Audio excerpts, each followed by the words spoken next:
Get ready with me while I talk about my horrible, really weird Bumble BFF experience. If you're one of my friends watching this, you've probably heard me tell the story like 5 times, and part of me just needs to record it so I don't have to keep telling it and I can just show people this video.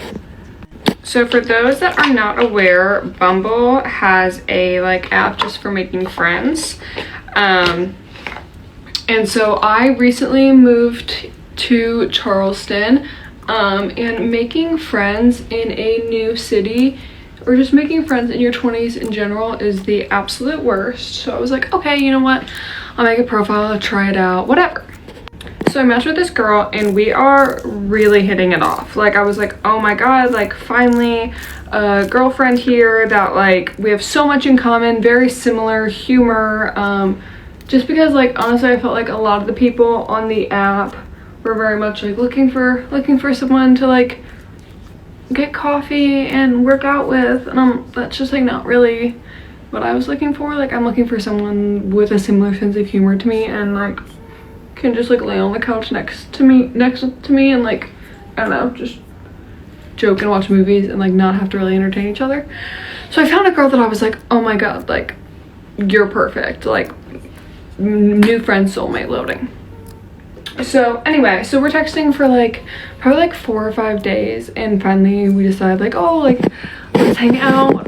She was like, okay, so there's a little happy hour spot, I'll meet you there, and they do trivia. So the day comes and I'm super excited, not nervous at all. I was just oh seriously, I think the worst thing that could happen was that she has an annoying voice or something because I haven't heard her voice, but honestly that's all I can imagine could be the worst thing. Also, if you're judging at any point how I do my makeup, sorry, just how I do things, whatever. Anyway, so I get to the place, and to be honest, my first thought was, she looks like a completely different person. Not in oh, she's gained a little weight from her pictures. No, not like that at all. Genuinely looked like a completely different person. I don't know if just maybe she had makeup on in her pictures, or they were just flattering pictures. I don't know. Looked nothing like her, which I was like, okay, Marie, you're being really shallow for even thinking that. But I mean, looking back, I was like, was that even the right person? So anyway, we sit down, we start chatting, things are fine, not super awkward. But then the first red flag that I had kind of brushed off early on was, so I have a lot of weird allergies that just happen all the time. That's why my cheeks are randomly super flushed. But if I drink, I really can only tolerate seltzers anymore. And the happy hour place we were going to did not have seltzers on the happy hour list. And the girl was like, oh, I gotta pick a fake name. Amy was like, oh, what are you gonna get? I love a happy hour. I was like, oh, honestly, I'll probably just get a seltzer. I'm gluten-free, can't do beer. And she was like, oh, but that's not on the happy hour special. And I was like, oh no, that's totally fine. I'm used to kind of having to do my own thing. Oh my god, I might just actually take all this off because right now in this lighting it is not looking good. Okay, whatever, I'll worry about it later. But she was like, no, but seriously, I really want you to order something off the happy hour menu. And I was like, seriously, don't worry about it, and I'm used to this. She goes, no, I want you to. Which I was like, oh, okay. So she flags down the waitress, which there's nothing I hate more than somebody who's weird with waitresses. And she flagged down the waitress and was like, hey, my friend here can't do gluten, and you don't have seltzers on the happy hour list, could you add them? And she was like, no. And I was like, no, seriously, don't even worry about it. Didn't even want her to ask. So whatever. And she's kind of oh, weird that this waitress said no, but okay, whatever. I kind of ignored it, moved on. One thing you'll quickly learn about me is that I don't know how to say no, and I'm such a weird people pleaser to I just never want to hurt anyone's feelings, so I let myself be in uncomfortable situations. We're really trying to work through that, especially after this experience. But anyway, so we start doing the trivia, and the conversation's going fine, but she would just get like randomly like really weird. So like one of the first things she said was like the first question she asked me was, she was talking about my fiance Connor, and she was like, so like what do you love about him? Which I was like, it's a really intense question right off the bat. And then like I answered, and she goes, do you think he'll like me, and do you think I'll like him? Which I was like, girl, we just met, but whatever. So anyway, then finally we start doing trivia, and we have to come up with a trivia team name. And I'm not kidding, every team name I suggest, she's like, no, that's bad. That's bad. Okay, it is not that deep. Like at this point, I'm picking up on the red flags. Like I'm like, okay, this is a little weird, but like, honestly, I've just been so desperate for friends here that like, I think I was just kind of letting some things slide that I really shouldn't have. And then like at one point, she like randomly like holds up her phone to take a pic. Oh fuck. She holds up her phone to take a picture of me, which I was like, it's a really weird thing to do with someone you literally just met. She holds up her phone to take a picture of me, and I like kind of like on my drink and smiled, and my phone's like sitting right there, so you can kind of see it in the picture. And she goes, move your phone, make it look like you're having a good time. So at this point, the red flags they're waving. So I'm like kind of trying to like get out of it, you know. I was like, oh, like once trivia's over, like I'll probably head home after that, you know. Gotta work in the morning, tired. And she was like, oh well, you don't work. No, I don't think I said I had to work in the morning, because I'd already mistakenly told her that I didn't work the next day. Because at one point she was like, oh, you don't work tomorrow, so tomorrow we should do this, which I was like, once again, just met. But anyway, so I'm like kind of trying to like hint that like hopefully we can kind of get through trivia. I'm gonna head home. She was like, oh, but like there's this really cool dive bar I really want to take you to. And I was like, I don't know, like I drove and I was really just gonna have like a few more drinks here and then head home, like make sure I'm good to drive. And she was like, no, just like don't drink anything here, and then just have one drink at the next bar. And I was like, I don't know, like I wanted to have a drink here. And at this point, the waitress walks up and goes, can I get you guys anything? And she goes, no, we're good. Okay. So she's like begging me to go to this bar with her, and I was like, finally, I was like, okay, like I'll go for like one drink just to check it out. In hindsight, I don't know why I didn't stand my ground. It's always 2020, whatever. So yeah, I like agreed, and I was like, okay, whatever, like let's just go now. I don't even want to finish the trivia here. Let's just get this over with. So she lived downtown, so she had walked to the bar and I had driven. So I was like, okay, like I've literally had one, maybe two high noons at this bar. Like I can drive us down to the other one and I'll just get one drink there and be fine. And so, hi Bob. And so I like drive us to this bar. It's like 5 minutes down the road. At this point, it's like getting kind of dark outside. We like pull in, I park, I'm like getting ready to get out of the car, and she goes, wait. She goes, what is a song that means a lot to you? I was like, oh, I don't know, probably the song that was like just playing in the background, Ribs by Lorde, like love that song. And she goes, play it for me. So like I kind of like didn't know what to do. I like kind of like laughed. I was like, oh, okay. So it's like completely dark out. We're just sitting in my parked car. My car's off except for the radio, and we're just listening to Lorde, just Ribs and silent, and like kind of like singing along, you know, just because it's like really awkward. Anyway, in the middle of the song, she reaches over, grabs my hand. It was like the weirdest like fight or flight response, or like what is it, fight, flight, freeze or whatever. I don't know. All I know is I froze. I literally was like so uncomfortable. I like just let her like hold my hand. I did not know what to do. This is Bumble BFF, by the way. I was not on regular Bumble. So after the longest like 3 minutes of my life, the song ends and we go into the bar. I'm gonna have to make a part 2, sorry. Get ready for college in 20 minutes with me. As a chronic lazy girl who cannot stand looking not put together, but also is not getting up at like 5 in the morning to do it. This is the routine I perfected. Heatless curls are the best decision I've ever made in my life. Like, learning how to do these and trying these out was so smart because my hair looks so good every day. I do have a tutorial a few videos down for anyone who's interested in these. Hair's done. My hair is done. That took approximately 2 minutes, so now I'm gonna do my makeup. Taking care of your skin saves you so much time on your makeup because everything goes on so much like smoother.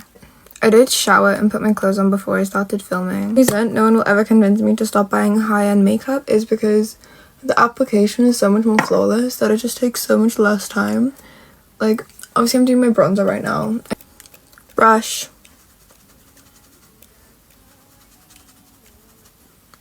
Done. I just really love that I woke up at 5 a.m. to be here look without having to wake up at 5 a.m.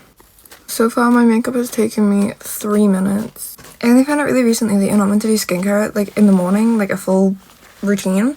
So the only thing I do in the morning now is wash my face with water in the shower and put on my Milk Skin toner and like some moisturizer or something as a base for my makeup. Just set like my under eyes and stuff. A really good trick I learned is that if you don't have time to do a full face, just carve your brows.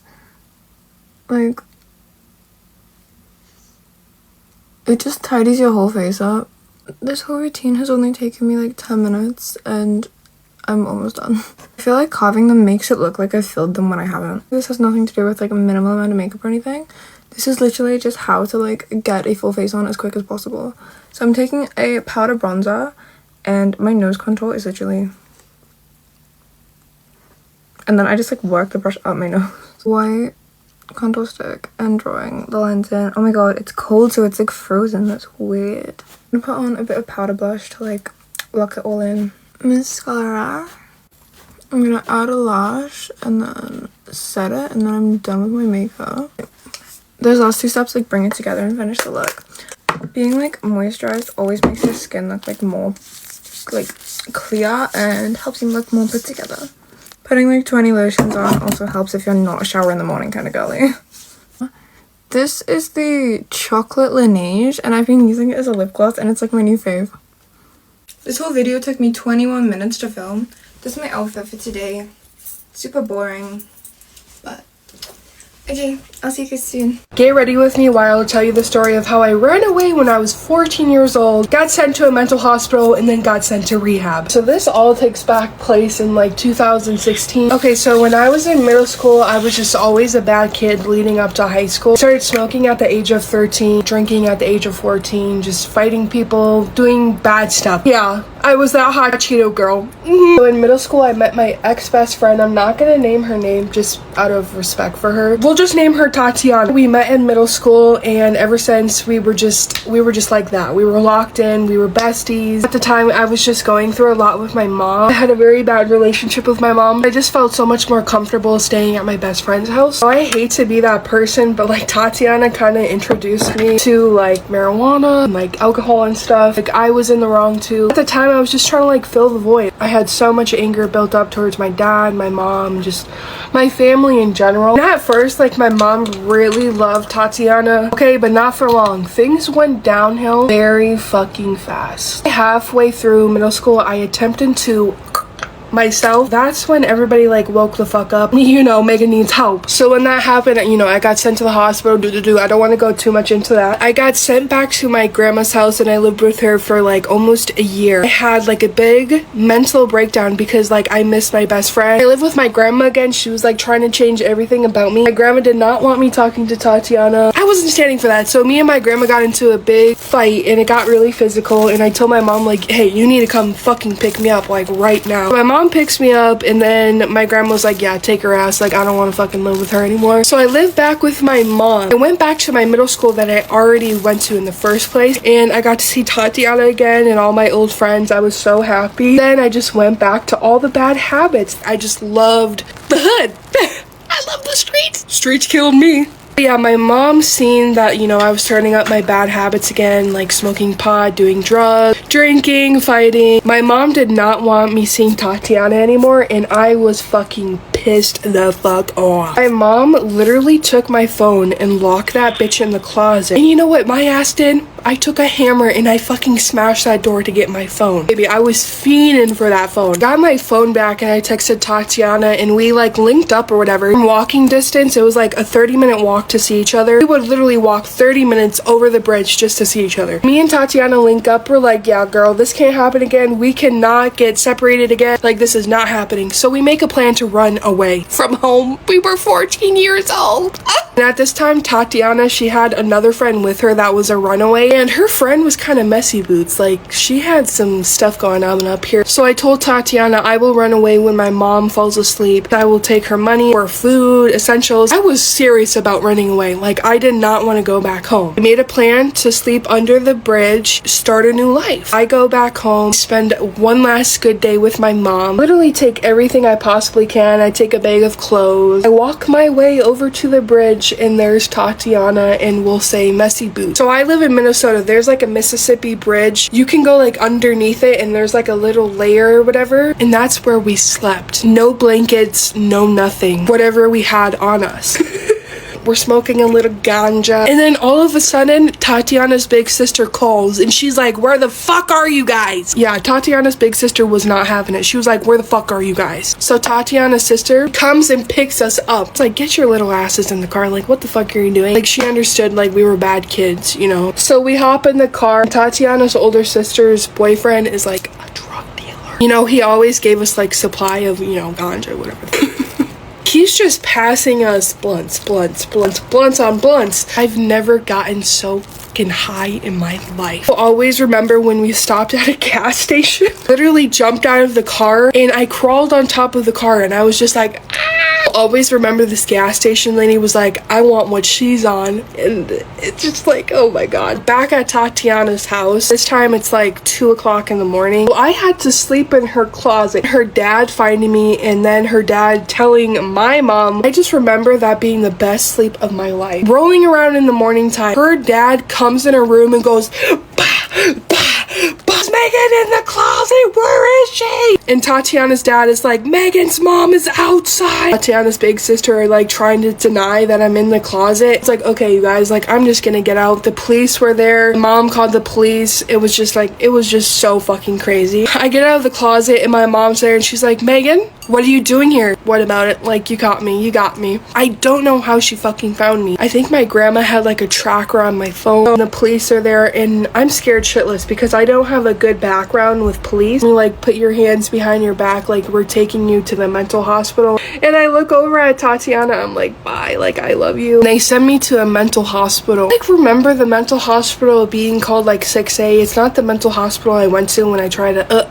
myself. And, like, I had to take off my pants. I had a cough in front of them. Like, it was fucking weird. I had to tell them like my whole background and like what drugs I did. I was at that mental hospital for about a week, and then my mom and my grandma made the decision to send me off to St. Cloud. St. Cloud was a rehab center that you went to for like 3 months. I'm not gonna go too much into like my time at the mental hospital and the rehab center. If you guys want a story time on that, it's fucking crazy. So yeah, my mom picks me up from the mental hospital and she drives me all the way to St. Cloud, and I remember just begging her, please don't take me here, please don't take me here. And she was like, I have no other choice for you, Megan. Like, I need to do this or else like I'm mentally gonna go insane. I end up at the rehab center for 3 months and I almost got kicked out for finding somebody there. If you guys want to know more about the mental hospital and rehab, I will make another story time. I don't want the story time being so long. Here's the makeup look, cute, simple. But yeah, if you learned anything from this, don't run away, kids. Don't run away from your home.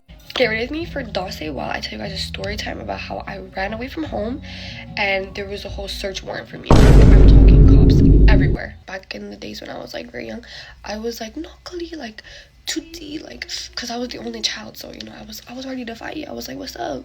So back in the day, my parents were like workaholics. Like, I'm talking 24/7 on the clock, like go, go, go. So I used to live at my grandparents' house because we were basically like neighbors. So because of that, me and my cousin got very, very close. She's 4 years younger than me, but still, like, hey, turn out. I was like, hey. So my grandma has never yelled at me. Like, she's never yelled at me, never hit me, like none of those, okay?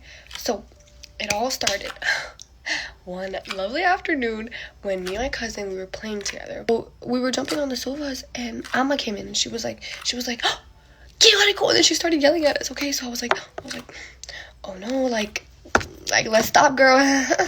And this dude was like, my cousin was like, no, like, come on, girl, turn up. And I was like, hype. So we both started turning up again and jumping on the sofa. Then, Lord behold, she fell. So she fell, okay? And I'm there like, and she's bawling her eyes out. Ugh, dramatic, bro. So then Emma came in, okay? And obviously she's gonna be pissed. She sees my cousin on the floor, literally bawling her eyes out, and me on the couch. And I'm low-key laughing because it's like, it was funny, like, ugh. So then she came up to me and hold your horses. She came up to me and she smacked the shit out of me. I was like, oh. And I was just so heartbroken. I was like, oh, no way. I started getting angry. I was like, did you just hit me? Like, you know what I mean? Like, I was going through like so many emotions at once. So then I started getting angry and I was like, oh, you want to talk about mother? Oh, okay. So I was like, I need to go where I feel safe. My home. But my parents aren't home. So you see where I'm going with this? So like, while my Emma was taking care of my cousin, I was like, I need to go. I was like, no way, like this, like, I was just so flabbergasted. I was like, no, I need to go. So I literally left from the, I literally just left. And she didn't know because she was taking care of my cousin. So I go to my house, and it's an apartment complex, okay? So there's a room down here, and there's stairs, and then there's another room up here. And so our house was the room up there. So obviously my parents are home, so I can't get inside. So I sit on the stairs. I sit on the stairs for God knows how long.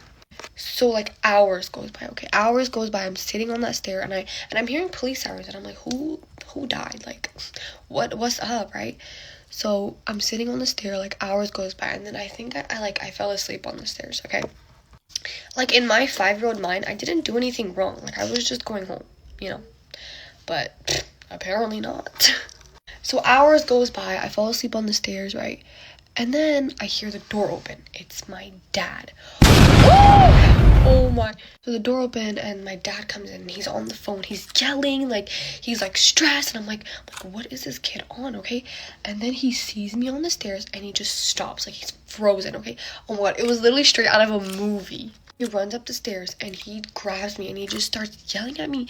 And I'm like, I didn't even do anything, and like, why are you yelling at me? My dad, he took me outside, and there was about like 10 cop cars, 30,000 police officers. It was crazy. I was like, all this for me? Basically what happened was, after I left, Amma, she saw that I wasn't home, and then she called my didi, and then my didi called the cops, and they spent hours looking for me, like downtown, everywhere, every single street, every corner. And yeah. And where was I? I was at my house. And yeah. Story time on how my ex-boyfriend cheated on me with his sister. Let's just get into it. So story starts, and I'm dating this guy for like a year. We were the type of couple that was like, oh my God, like they're gonna last forever. Like they're literally perfect. So he has a sister, and she's like half a year younger than him. It's like not that crazy of an age difference. It's really close. So we all went to the same school, and literally she hated me for no reason. Like her whole family loved me but her. First couple of months of us dating, like it was never like weird. I never had any suspicion. He was actually quite literally rude to his sister, so like I wouldn't ever think anything of it. I mean, no one really does that, so yeah. Anyways, this girl hated me for literally no reason, hated my guts, and talked bad about me around the whole entire school. But you know what? I let it slide because I loved his family and we were together, and I was like, why would I let your little sister stop me from dating you? I'm not gonna let that break us up. Anyways, that should have been my first red flag, because he would tell me that I'm insane and I need to get over it. But yeah, that was really weird. Plus my friends thought it was really weird, especially how he didn't really do anything. He just let it happen. So yeah, I should have took that as my first red flag, because that's insane. You're not gonna do anything when your sister is bashing me around the whole entire school and to everybody. As time went on, like I would come over to their house, and he was always like kind of weird with his sister. With his sister or not, he'd always make like really weird remarks about like how she looked and her body looked. It low-key kind of brushed me off like really weird, but I was like, okay, like that's his sister, like nothing weird like that, because who would think that you're banging your little sister? Not me. So one day I was planning on going to my friend's house, and I told him, and he was like kind of being really weird about it. He was also just like a really controlling person. Like he would never let me hang out with my friends or anything, or even go out. So I was just like, whatever, I didn't think much of it. We end up arguing, and then I finally get to go because like he gets to go anywhere whenever he wants, so it's not really fair. So I was just hanging out with my friend in her bed, and my boyfriend was just acting really weird. A weird that he's never acted before. Like he's like ghosting me and not talking to me. Just really weird, something he never did before. It made me feel so weird. So in his neighborhood, there's like a park. And mind you, this was like 10 o'clock at night. So his location is set at the park for like 30 minutes. And I'm like, okay, like whatever. He's probably just hanging out at the park. It just made me feel really weird because he was acting really weird. And it's just like, why are you acting like that? So after like 30 minutes, he was still at the park for like an hour. So he completely ghosted me. And I was like, you know what? Why don't we just walk to the park? So that's exactly what I did. Me and my friend walked to the park without him knowing, and I turned off my location. So we get to the park, and mind you, like you couldn't be able to see us. Like he wouldn't have been able to see us. It was so dark. So I was like, this is like low-key perfect. Like what if I catch him doing something? Like I didn't want to, but like I was like, you know what, for the plot. So as we get closer to the park, I hear talking, and yeah. And it's a girl. So I look at my friend like, oh, heck. Soda, we get quiet and creep up on them. As I get close enough to see them, I see his sister and him. I see them doing something crazy that you should never do with your sister. You guys can kind of pick up what I'm putting down. So as soon as I see them, I immediately yelled out like, oh my god, and they immediately turn their head. And when I tell you, they were shaking. I can't even like tell you what I said. I was just like so disgusted. I was like, that's your sister. And he was saying the usual, like, it's not what you think, I promise, like I can explain. His sister's just over there like shaking in her boot. I was just literally so disgusted, and I was like, oh hell no, like we're leaving right now. Because what does one do in that situation when you see your boyfriend doing a squirrel dance on his sister? Like immediately broke up with him. And then after that, for months, he told people that I cheated on him. Low-key didn't tell people that he did the renegade on his sister because like that's crazy, and I'm not that bad of a person, but you want to see that I cheated on him. Anyways guys, that's my lore. So follow me if you guys want more crazy story times because I have way more than this. So I love you guys so much. Bye. Get ready with me, and today I'm going to be giving you guys a story time on just like my relationships. Everything that I say is going to be like random about different people, I guess, and if you're mentioned, I'm sorry, but we did have a relationship, so I do have a story. And I also have literally been in the trenches. Like I have gone through so many awful relationships, so I have like oh my earring. Okay, I have so much to share. Okay, so starting way down at the beginning, like almost 4 years ago, I like dated this kid, and I'm not even kidding you. I was so young. But it did not feel like I was young in that relationship. Like I was so bad. And I literally did not get over this kid for like 2 years. It was so bad. I have never ever gone through that since. Like I have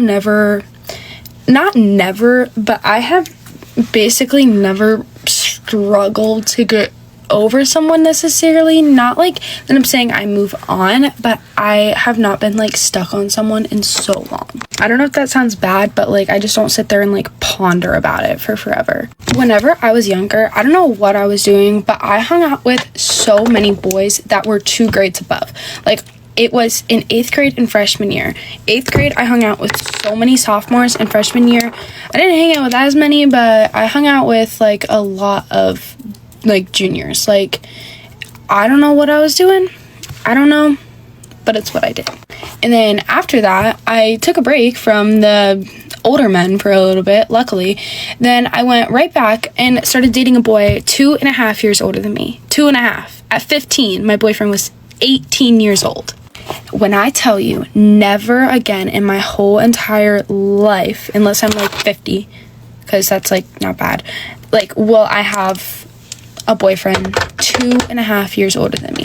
You are at 2 completely different stages of your life. You want 2 completely different things most of the time, and that age gap sets such a bad dynamic between the relationship because you like are it's like a power dynamic. Like whether you realize it or not, it's a power dynamic, and some people can have a relationship without that, sure. me personally, I did not. I know that I had a power dynamic. I wouldn't say that I was controlled. I would say that I was controlled. And in the moment, I was like, no, I love him. I'm gonna get married to him. But like looking back, I'm like, oh my gosh, stand up for yourself. That, however, that boy wasn't bad. Like, it wasn't that bad. My worst trenches of the trenches, worst relationship literally ever that I've ever gone through, and I hope that I never ever go through again. This boy called me names. Like, that's the first time I've ever been actually in a toxic relationship. Like, he called me names. He couldn't take no for an answer. Like, he literally called me like a whore and like a bop and like a slut. Like, he literally called me those names. He actually literally just made a TikTok with like text from that in it, because I mean, it goes with the trend and I'll never see him again. And so he literally was like, oh my gosh, so horrible. And if you magically see this, I'm sorry. Like, you're not like, I'm sorry, but the relationship was so bad. But yeah, he would literally just like text me, and like if he was mad, he would just like cuss me out and everything. And I am very, like, my faith is very, very important to me. And his faith was not important to him in the beginning. And I don't know why, but I still was like, okay, no, like, it's fine, like, whatever. He started going to church and everything. And at the end, I'm sorry to put this person on blast, but told me that God told him it was time to asked me to get back together, and I said no. And I was just like, I don't think that God told you to get back to, like, to ask me, because I said no. Like, I didn't want to get back together. Maybe it was so that he could like get over me or something, but I don't know. I have dated like a few like angels, and I just never like the angels. Like, I don't know why. I feel like I'm like toxic, but I never ever can like stay in a relationship with them, and I don't know if, like, I don't know why. But yeah, so I have so many more horror stories. Oh, forever ago, I can't believe that I left this out. I got cheated on, and it wasn't that deep. I was literally a freshman, the beginning of my freshman year. But if you don't know, I made a video like of me breaking up with him, and I never posted the video. If I did, when I do, I should say, it'll go viral. But I made the video, and I made like a get ready with me breaking up with him viral. I think it has 5 million views. It has like 600,000 something likes. It still gets likes every day, comments every day. Like, people still comment on my TikTok and are like, I know you from whenever you broke up with your boyfriend, like, you're doing so much better now. And I'm like, well, yeah, I'm doing so much better. Like, I'm not dating a loser. But yeah, no. So I did have that happen, and I did whatever it's called, like, capitalize off it, I guess.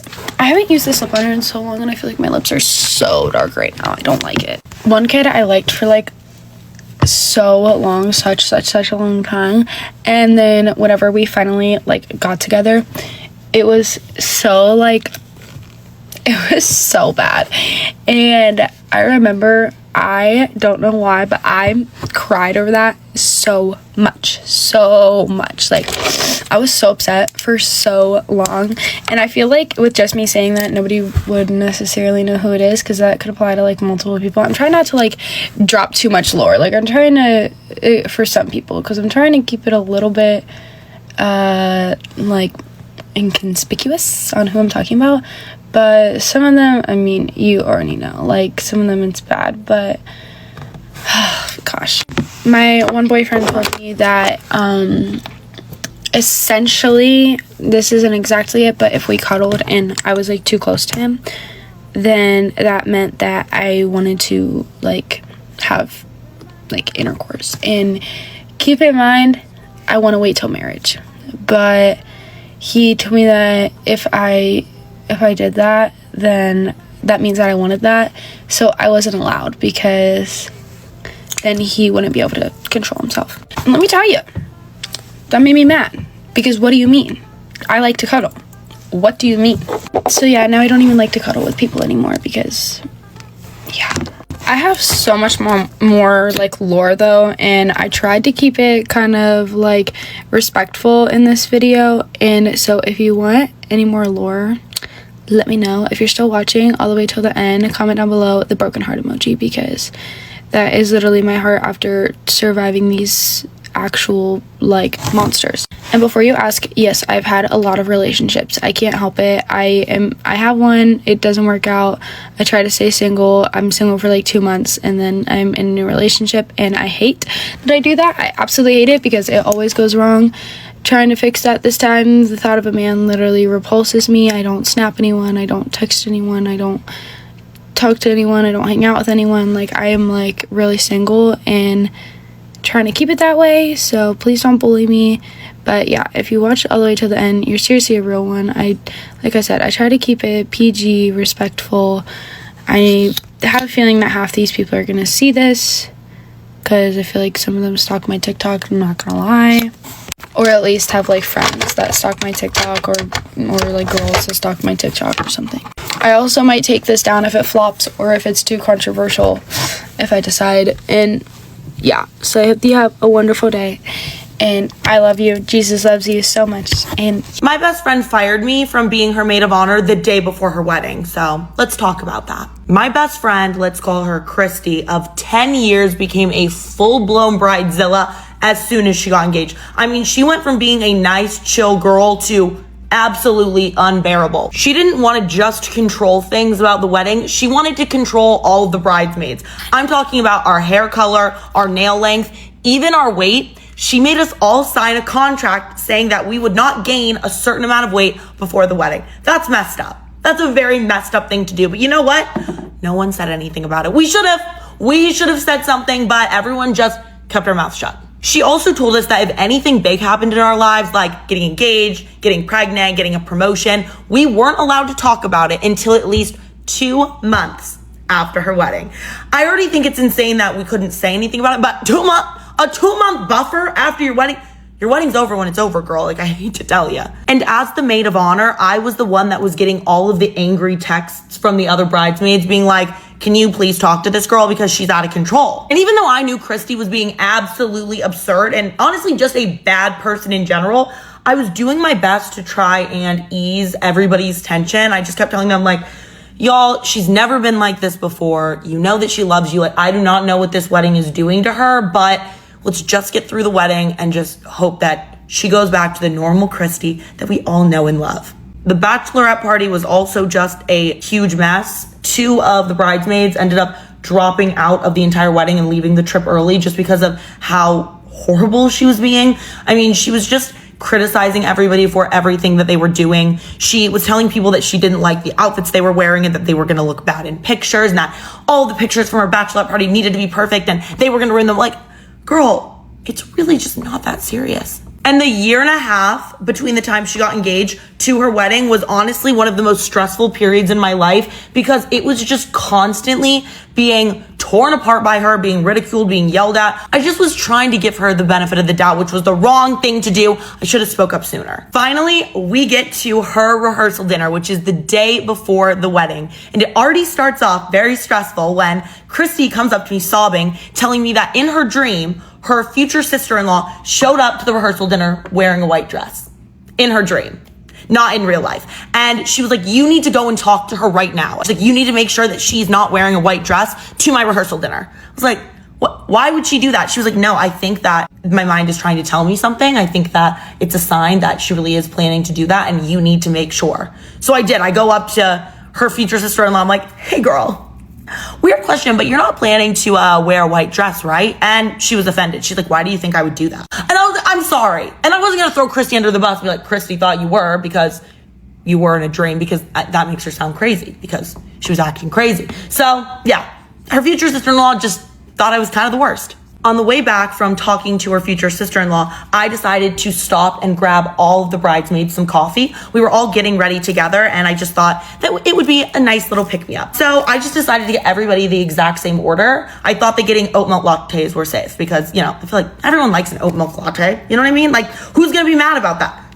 Guess what? Someone was mad about it. Guess who? I bring everyone their lattes, and everyone's telling me thank you, but there's one person that looks particularly angry about my coffee selection. It is Christy. And she immediately starts yelling at me. She's like, what is this? You know I don't like oat milk lattes. First of all, no, I didn't. I did not know that she didn't like oat milk lattes. I was not trying to purposely get an oat milk latte to spite her. I just got everybody the same thing. She's like, I literally cannot drink this. I cannot believe you'd bring this here. Disgusting, get out of my face. And just starts going off of me about how dumb I am, how irresponsible I am, how I'm the worst maid of honor. I was like, you didn't even ask for coffee. I was just doing this to be nice. You don't have to drink it. So after 3 minutes of her just straight attacking me over my latte selection, I'm like, hey girl, why don't we go and talk about this in the hallway? Because you're really doing this in front of everyone and it is a lot. So we go in the hallway and I'm like, listen, Christy, I love you. You've been my best friend for 10 years, but you've become a different person since you got engaged. And I love you, but I can't let you continue to speak to me like this. And tomorrow's your wedding. I know it's going to be really stressful. Like, I just can't have this all day tomorrow too. It's too much. It's not fair to me. It's not fair to anybody else because you're also being terrible to them. I tried to say it in the nicest, most unconfrontational way possible, but yeah, me speaking my mind did not go over well. She looked at me right in the eye and she goes, well, I don't need you here anymore. I was like, what? Like, you don't, what do you mean? She's like, I don't need you to be my maid of honor anymore. You can leave. Oh, what? After a year and a half of putting a ton of my own time and money into this wedding with my best friend of 10 years, she just cut me off just like that. She told me I wasn't supportive enough. I literally just went to your future sister-in-law to make sure she wasn't wearing a white dress because you had a dream that she was wearing a white dress. What do you mean I wasn't supportive enough? She told me that I could attend the wedding as a guest, but she didn't want me up there standing beside her. Great. You know what? Honestly, I was happy in that moment a little bit. As much as it hurt, I was like, I don't have to deal with her all day tomorrow. And I don't want to. But let's just say that I was not the only one who wasn't standing up beside her at the altar because the wedding didn't happen. And if you want to hear the rest of that story, let me know because it might be even more wild than this one. Get ready with me while you get to know me. I was born in a super small town in China called Pingjiang, and I was in a foster home because of China's one-child policy. Nobody wanted girls. They're lost. When I was 2 years old, I was adopted by my family in Canada. My mom flew over to China with her sister, picked me up, and brought me home to my dad, my older sister, and my older brother, who are also adopted from different families. My mom and dad were both pilots and met in pilot school, which I think is the cutest thing ever. I had such a blessed childhood where I could be myself, creative, have fun with my siblings. I had the best example of love in front of me, my parents. I had a roof over my head, amazing meals. I got new presents on Christmas. What more could you ask for? When I was first adopted and I got to Canada, my parents were still building our house. My dad was building it with his own hands with some of his friends. Insert picture. We lived on an acreage. I wouldn't say it was a farm because like we're not farm people, but we did have farm animals. We had some horses, some chickens, donkeys. I had a pet cat. When I was 5.5, my mom was diagnosed with lung cancer. She never smoked a day in her life, but unfortunately, life happens like that sometimes. And shortly after, when I was 6, she passed away. I still remember the day like it was yesterday. I got picked up from 2nd grade by my cousin. I thought that he was taking us out for a surprise lunch, but we ended up heading to the hospital. I still thought it was just like a routine everyday visit. But then we walked into the hospital. They brought us into this small room and I just saw my dad on his knees crying. And that's when I knew that it was not going out for lunch or just a regular visit, because still to this day, that's the only time I've ever seen my dad cry. I feel like anyone who's lost someone important to them at a young age can relate to. It's really hard to understand what's actually going on and the seriousness of the situation. I remember I would always lay in bed with my mom and she had kind of accepted the fact that she wasn't going to get better, but I obviously hadn't. And I just remember she would try to like console me and make me feel better and try to explain to me what was happening. At the time I was really living in the moment, but now that I'm a lot older now, I can really look back and appreciate how much my dad was doing to provide for my whole entire family. Not only was he taking care of my mom, putting on her compression socks, carrying her oxygen tank, he was taking care of me and my siblings, making us breakfast before we went to school, walking us out to the school bus in -30 and making snow circles for us, while also being a pilot, flying across the world so the bills were paid. I'm gonna start crying. My dad has set such a high standard of how a man should show up and take care, provide for his family. I feel like he was giving all of us 110%, but maybe like not putting himself first. So now I love taking care of my dad. Shout out to my dad, because I definitely had and still have a little bit of attitude sometimes. Some people in my family might say I can get a little hangry once in a blue moon. I don't know anything about that though. Being a pilot means that my dad was away for 4 to 6 days at a time, depending on the layover. Sometimes he was taking red-eye flights, so he would leave at like 3 in the morning, come say bye to me, go to the airport, go fly to Cancun, stay there for a couple of days. But my dad didn't want a nanny to take care of us. He wanted someone he knew that he trusted and would really like care for us. And my older cousins from Toronto moved out to the west, to Calgary, to help raise me and my siblings. Since we lived on an acreage, we had a big red barn, and my dad renovated the top of the barn to be an apartment for them. They deserve an award because they were probably in their mid to late 20s, and they packed up their whole life to come help raise me and my siblings. So giving you your roses, Sarah and Audrey, I love you. Then a couple years later, they had their own kids. They had 2 twin boys, Frank and Bay, and then a little girl named Ruby. And since I helped raise them and also grew up alongside them, they're like my little siblings. And I'm so excited because I'm going back home for Christmas and I cannot wait to see my family. Since I was always the baby of the family, when there were new babies of the family, that was a little hard for me because your girl likes attention, okay? In middle school and high school, I did not have a good experience.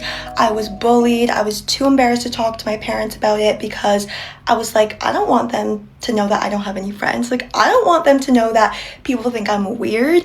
Now, I'm the cool girl. So I wish I could go back and hug my younger self and tell her it's gonna be okay. Like, those people who peaked in high school are going to be the ones stalking and watching and living through you now. But obviously my younger self did not know that. I remember there was this one girl who all the boys thought was like the it girl. She would make fun of me for having a dead mom. What the fuck was wrong with you? I'm still a firm believer that everything happens for a reason, because if I didn't have that hard time in middle school and high school, I wouldn't learn to be as confident as I am today. And everyone that peaked in high school are losers now. I moved away for college, went to business school, best decision of my life, reinvented myself in a new city, and then took it one step further, and now I'm living in Australia. If you're ever doubting why something is happening or why something didn't happen yet, trust in the timing, because I promise you everything works out. Thank you guys for listening. I love when influencers share their stories and what makes them them, so I thought that I would do that today. Stay tuned because I'm launching my business soon. Bye guys, love. When I was in middle school, I went to a school that was like K through 8th grade, and they did a play every year for the middle schoolers. So like only people in 6th, 7th, and 8th grade could audition. And my mom would help out with it every year. So me, my brother, and my sister all like auditioned and did the play every single year. But since it was a middle school play, and also we had like a very small school and an even smaller group of kids auditioning, they couldn't cut anybody, but basically your audition just determined how many lines you would get. But anyways, my 6th grade year that I did it, I knew going in, you know, I'm not gonna get a lot of lines, like that's fine.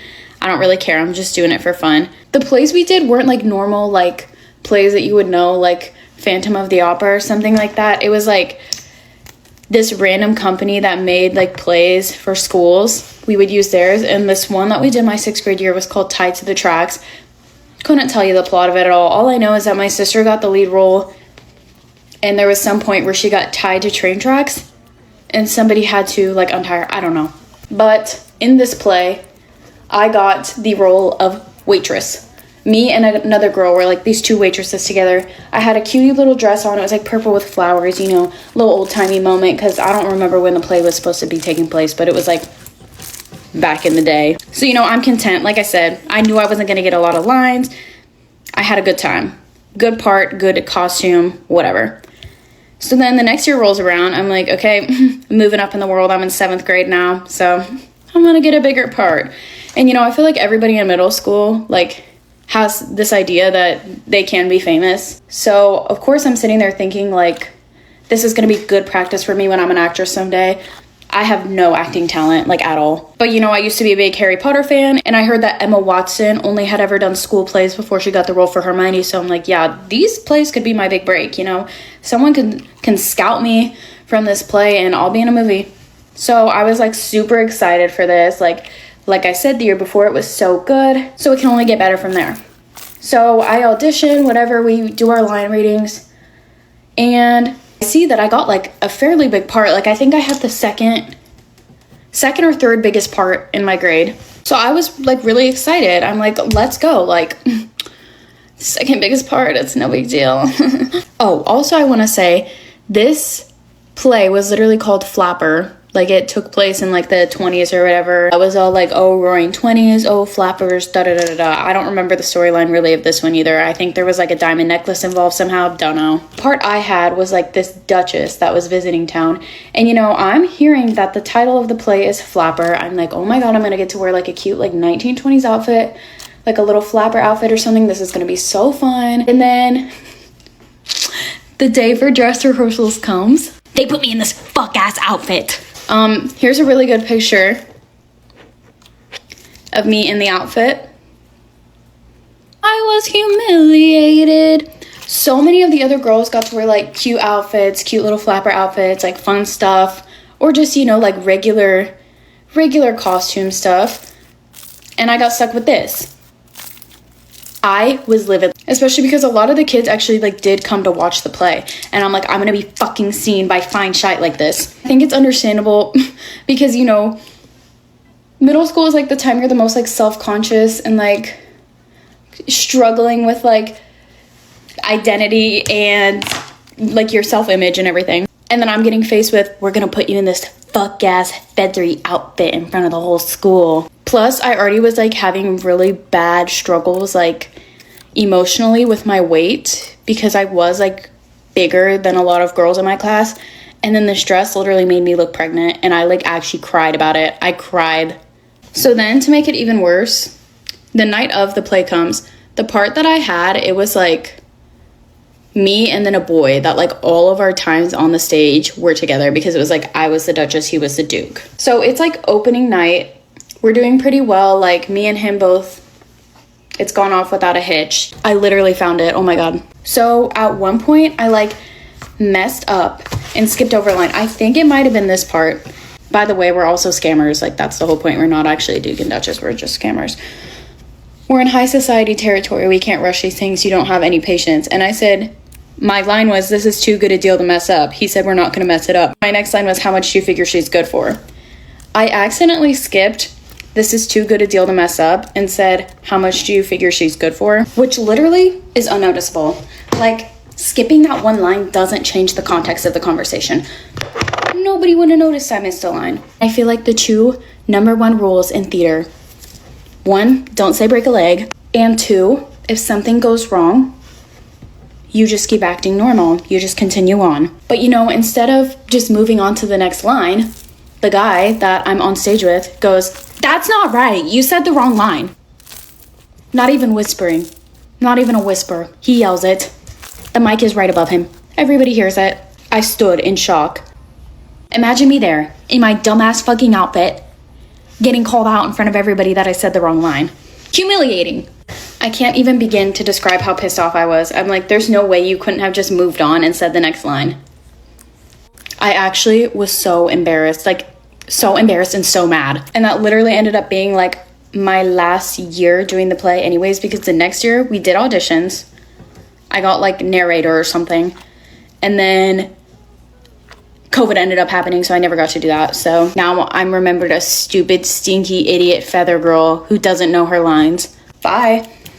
ওগো কতদিন ধরে তোমার লগে আমি কথা কইতাছি মাগার কি করো নাইকা হ্যাঁ আরো থেকে অনেক পর থেকে কি করতাছো ফোনের ভিতরে হান্দায় রইছো আব্বা তো মা গো মা, আব্বা তো দেখি হেভি পাঙ্খ। নিশ্চয়ই কোনো ভেজাল আছে, ওই দেখি কার লগে ফিল্ডিং মারতে। কি আবার সকাল সকাল ঘুম ভালো হইছে, তোমার আব্বার লগে দেখা কইরা এলাম, হাইটটা গেছিলাম, এই ঘটনা। তুমি রাগ করো না। রাগ তো তুমি করবা, খাড়া খাড়া চায়া দেও। আমি তো ভাবছি ডাকাত পড়ছে নি।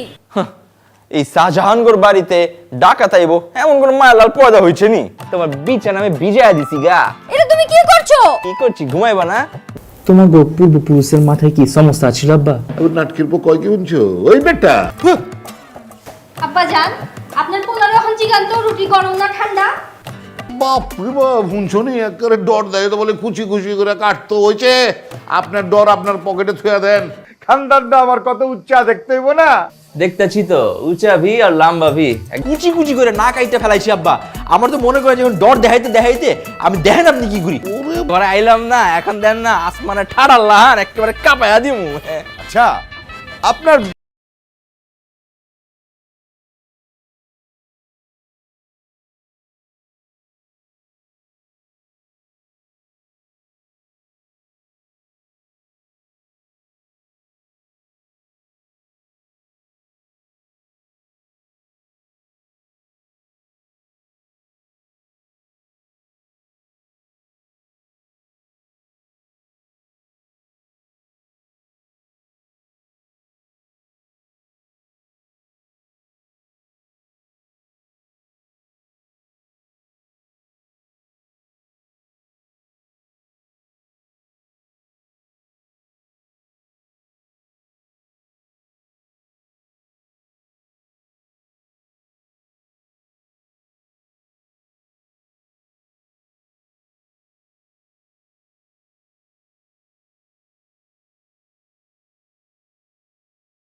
তুমি বাসে আসার পর থেকে আমাকে বাসে শান্তি সব চলে লাগছে।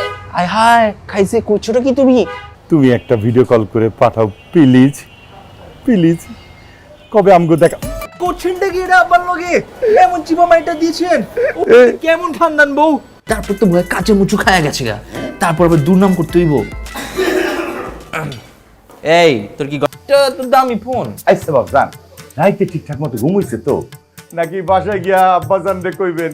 কি করছো যেটা তুই? বাজার রে বাজার যাও চইছে আজকাই করছে। সম্মান সব পাঞ্চার করে দিছে। মাগার দোষ আমারও আছে, আমি একটু বেশি বাড়াবাড়ি করে ফেলছি। চলো না আমরা বাড়িতে ফিরে যাই। তুমি কি পাগল হয়ে গেছো নি? এইটাই আমার বাড়ি এখনতে। চৌধুরী সাহেবের সাথে আমি কি কথা কইছি? তুমি কোনো কথাই কই নাই কে? সাজান তোমারে কইলো এত দিচ্ছেন, হ্যাঁ দিচ্ছেন না? এলা বাইরন, আমার বাড়িতে বাইরন। একবারে হাসা করছেন আব্বা জান।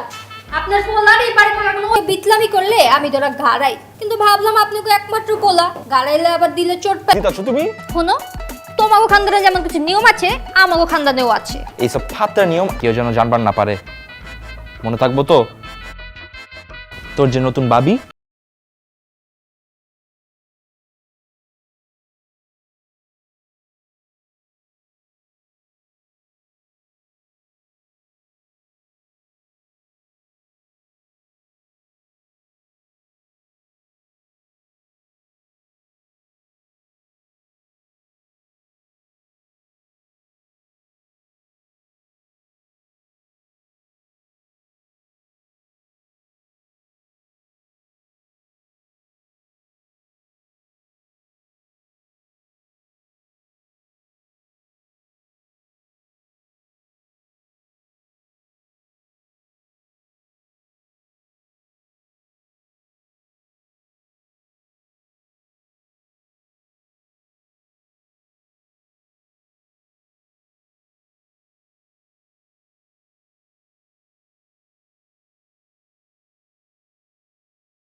তুমি কিন্তু আমার একটা ভিডিও কলও করো না। সোনিয়া, অ্যাঞ্জেল সোনিয়া। তুমি কি শুরু করছো? আরে আমি করলামটা কি? আমি যেখানে বয়ে আছি। এই আমার ফোন দাও, দাও কইতাছি। ছাড়ুম না। কি দাও? ছাড়ো কইতাছি, আমার ফোন দিব না আমি। এইটা আমগো খানদানি রীতি, তুই বুঝছ না? আব্বা গতকালকে রাত্রে বেলা এমন সেটিং দিছি। আব্বা ফোন দিয়ে কি করেন আপনি? এই কথা কই, গান শুনি, এই আর কি। বাস এই দুইটা কামের জন্য। হায় হায়, করছে কি আমার খানদানির ইজ্জতের ফালুদা খেয়ালাইছে। তোবা তোবা, কোস কি এত বড় বদ জামাই? হারামজাদা আমার মা। শাহজাহান, শাহজাহানের সাজদা বাগান হুয়ে গেছে গা। শাহজাহান হুনো না। কও। বুঝার পারলাম না, বাড়ি মারলা আমারে, কান্দলা আমি কাঁদুম, তুমি কাঁদতাছো কেলা? তারপর আর কি? সারা রাত কই আসলো, কি করছে আমি জানি না। আমার লাগে কেউ। আপনি তো আপনার শ্বশুর বাড়িতে গিয়া ঠিকই হ্যাঁ নিয়ম কানুন অক্ষরে অক্ষরে পালন করছেন, আর আমারতে আয়া মিছা গপ। তুমি কি কইবার লাগছো এগুলা? তোমার কি মাথা আউট হয়ে গেছে নি? এত বড় স্পর্ধা আমার আদেশ। আর আমি যে তোর রুমে আইছি, রাইতে ঘুমাইছি। This is your daily reminder to never do anything for a man, ever.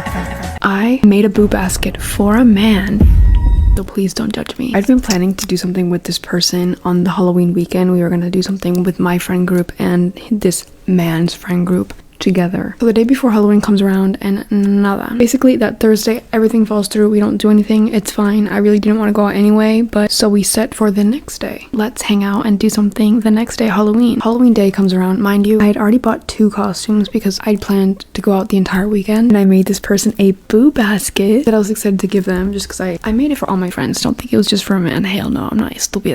And the day before we had planned we're either going to go out or we're just going to hang out and go get food and whatever. And I waited like a little freaking puppy the entire day for a planned confirmation so I could tell my friends, because my friends were also waiting. By around like 6, 7 I already knew because God gives me prophetic revelations, and I waited like an estúpida with my boo basket. And finally around like 11 I just texted them and said, hey, like what's up, are you alive? And he responded, yeah, I went out with my friends. Duh, I knew that because God told me and I know everything, but it still stung and it made me feel like a little kid again, or 17 and being blown off by my friends. It felt so like, oh. Basically, he just ended up blowing off our plans and going and doing something, which is totally cool. Do what you want. I don't care, but at least tell me, because I was waiting and I bought 2 costumes and I made you a boo basket. People are too brave to go out about life being pieces of trash human beings. Take accountability challenge. You go first. This year for me has been the year of realizing things, and I realized that so many people in my life do these mean things to me that I would never do to them. Like, am I too sensitive? Am I overreacting? Even if I were to blow someone off last minute, I would still have the common courtesy to tell them, hey, actually I'm doing this tonight, don't wait up. Please let me know, am I being dramatic? Am I too sensitive? I am an Aquarius, estúpida. And if you're wondering, I was going to be Morticia Adams for Halloween. And it was going to be cute, but maybe next year.